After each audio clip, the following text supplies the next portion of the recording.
jaalala haala biyya mala biban fila jibtu ibumoo magala baadiyya dhalattee namootoo magala.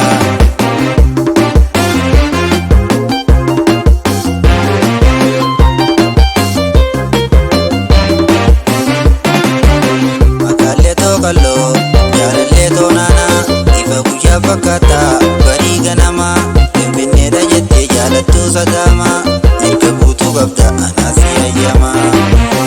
Akkuma koosi jirti atiis jaalalti odoo siif hin ganna fudhumee amarti barbaadeetiin dhabee akka dursee eegalchiti.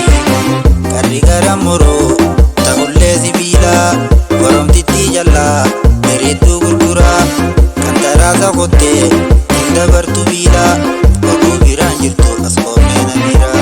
Xiqqoodhan jaamtu guddoo mitii dubraa abdii xiyya boontaa faaya mootii dubraa biyyattiin si fayyadde kanaa duraa.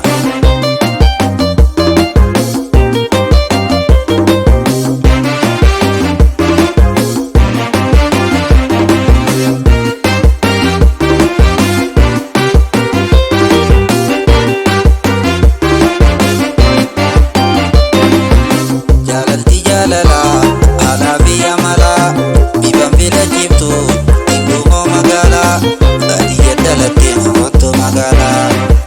Jaalalti jaalala haala biyya mala biban fila jibtu ibumoo magala baadiyya dhalattee namootoo magala.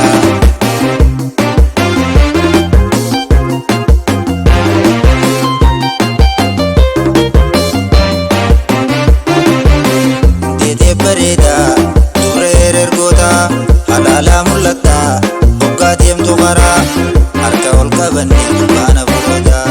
Halkanii guyyaan jiru hedduun si bilbila barreessii naaf kottu dadhabina bira hidda gad dhaabbannee magarsiina biifila. Leemaanee Tookaloo damma mootii kanniisaa waabeen bishaan guurtii jihee maaltu dhiisaa hallubbuudhaan siif gannaarsaa. Asmee aadamoon inni tiksee biyya loonii barreessinaaf kottu amma beeke boonii. Bohaarsituu onnee madda jaalalaa osoon si jaaladhu heerumtee na jala onnee toona fuutee achi dhaabde jaalalaa.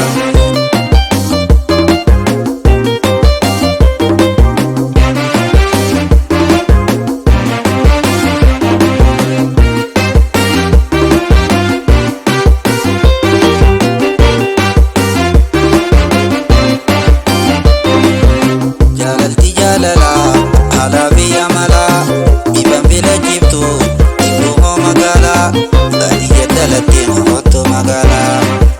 Jaalalti jaalala haala biyya mala biban fila jibtu ibumoo magala